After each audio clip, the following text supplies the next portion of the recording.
다음 소식 알아보겠습니다. 정부가 내년 예산안을 짜면서 제시했던 4% 성장률 전망치를 하향 조정할 것으로 보입니다. 네, 정부는 선진국들의 양적 완화와 미국 재정 절벽의 부작용에 대해서는 크게 우려하지 않았습니다. 이인철 기자의 보도입니다. 한국은행 국정감사 마지막 날, 내년 경제 전망, 환율, 미국의 재정 절벽과 공공기관 경영 평가에 대한 날선 질문이 이어졌습니다. 정부는 지난 9월 내년 예산안 편성 시 제시했던 4% 성장률 전망치는 조만간 하향 조정할 것임을 내비쳤습니다. 저희들 예산 심의 과정에서 수정을 충분히 할 수 있겠고요. 가장 현실적인 전망치로 제시를 할 수 있겠습니다.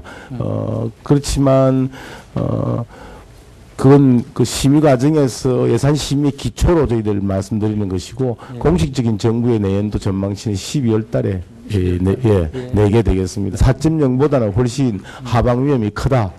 그래서 내려갈 것이 좀 가능성이 높다. 최근 연중 최저치로 떨어진 환율에 대해 원화 절상 속도가 빠르다는 지적도 이어졌습니다. 유럽, 일본의 양적 완화 정책이 아마 시간의 흐름에 따라서 우리한테 어떤 형태의 영향을 미칠 것입니다. 만일에 그러한 정책을 하지 않았을 경우에 비해서 함으로써 그 나라 경제들이 좋아진다 그러면 오히려 나머지 나라들한테는 도움이 되는 것이다 하는 주장도 많이 강하게 나오고 있고요. 김 총재는 또한 미국의 재정 절벽은 현실적으로 나타나지 않을 것으로 내다봤습니다. 미국의 재정 절벽이 현실화되면 미국의 GDP가 0.3%포인트 내려가는 등 부정적 전망이 있지만 선거가 끝나면 어떤 형태로든 합의점을 찾을 것으로 예상했습니다. 저희는 통화신용 정책을 담당하는 조직으로서 한편에서 성장이 떨어지게 된다면 그 미국의 영향이 중국이나 다른 나라를 통해서 한국에 오기 때문에 직접적인 영향 외에 간접적인 영향도 저희가 면밀히 쳐다보고 있을 것이고요.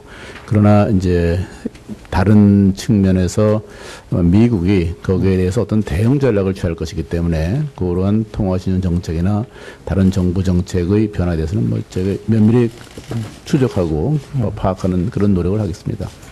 저성장 국면이 지속될 것이란 전망이 잇따르고 있는 가운데 올해 국정감사는 대기업 CEO 증인 채택 등 정치적 이슈에 밀려 정작 경제정책과 통화정책에 대한 검증이 다소 소홀했다는 지적이 나오고 있습니다. 한국경제TV 이인철입니다.